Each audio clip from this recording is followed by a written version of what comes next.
In this video, we're going to look at the sum of a geometric series. So again, we're going to try and develop a formula by looking at it generally, as it is going to be a different formula than arithmetic. So let's consider what the terms of a geometric sequence actually are.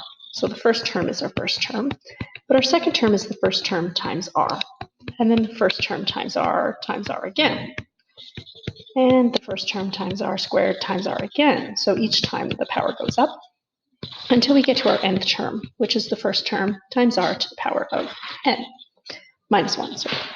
So we're not going to end up doing exactly the same thing that we did for arithmetic series, but what I'd like us to do is take this entire sum and distribute a multiplication by r.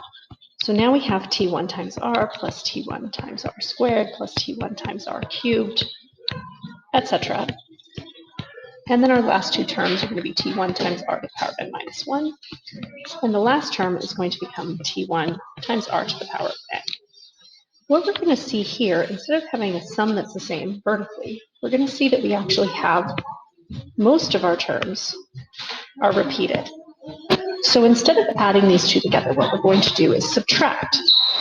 Because when I subtract, all those repeated terms are going to cancel.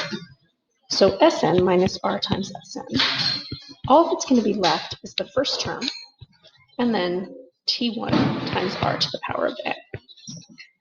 When we factor out some common factors here, we have S, the sum of the n first terms times 1 minus r equals the first term times 1 minus r to the power of n, which means that our summation formula for a geometric series is t1 times 1 minus r to the power of n over 1 minus r.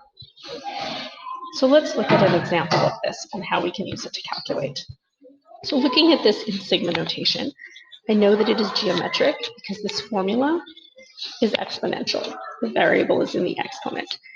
My first term is going to be 2, and the common ratio r is negative 3.